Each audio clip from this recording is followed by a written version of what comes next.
Fellowship had one mission: to get the One Ring to Mount Doom. But was there a better way? Could they have avoided the perils of Moria? Could they have reached Mordor without splitting up? Or, dare we say it, could the Eagles have flown them straight to Mount Doom? Hello and welcome to The Broken Sword. Today we're diving into the alternate routes the Fellowship could have taken, why they weren't chosen, and whether any of them might have changed the fate of Middle-earth. Would any of these choices have led to a better outcome, or perhaps just an even greater disaster? Let's look at this today. Build me an army worthy of Mordor.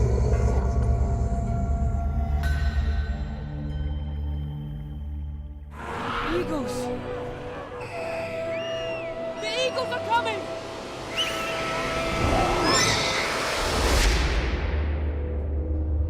Before we explore the paths they didn't take, let's break down why they chose the one they did. The journey wasn't as simple as take the shortest route. Every decision was a trade-off between secrecy, speed, and survival.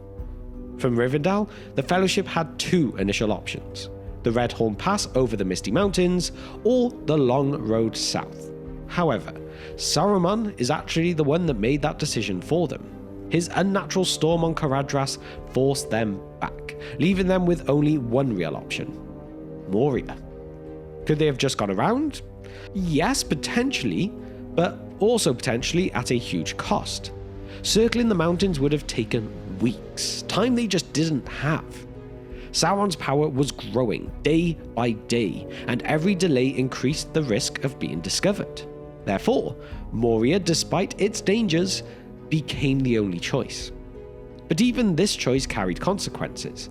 If they had avoided Moria, Gandalf might not have fallen, he never would have come back as the White, and this would change so much.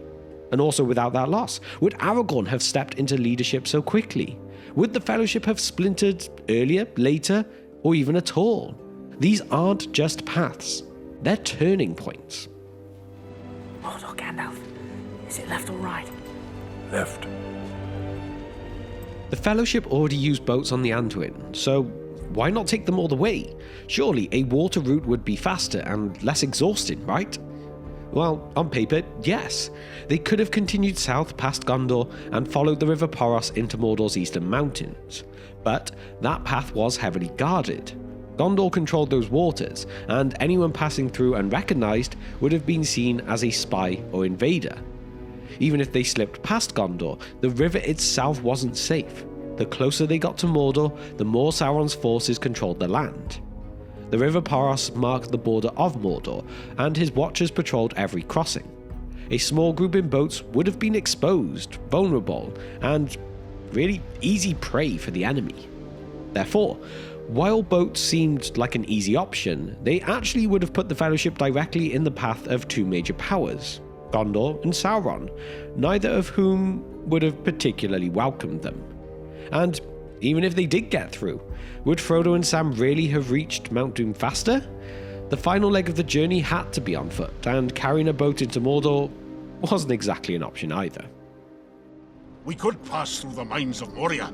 I would not take the road through Moria unless I had no other choice. But let's circle back for a moment to Moria. After all, Moria was a nightmare. The Watcher in the water, goblins, a Balrog, Gandalf himself fell there. So why go through instead of around? They had two alternatives: go south through Rohan early, or take the high pass near Rivendell. But Rohan's borders weren't safe. Saruman's spies were everywhere, and the high pass? That was the same route Bilbo had taken decades earlier. But by this time, it's crawling with goblins and wargs. Any alternate route would have cost them time and secrecy. Therefore, Moria, despite its dangers, was still the best of their bad options.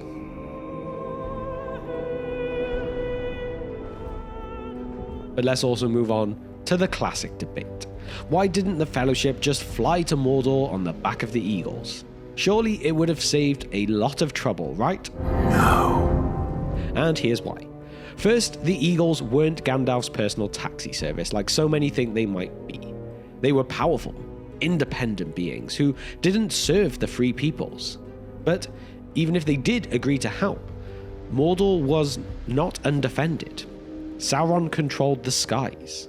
Fell beasts, archers, dark magic, all would have made an aerial assault impossible. Therefore, trying to fly into Mordor would have just been a death sentence, a beacon shining saying, here we are, here we come, maybe you could just choose to ignore us. Definitely not a shortcut. And so, there you have it. Looking back, was there a better way?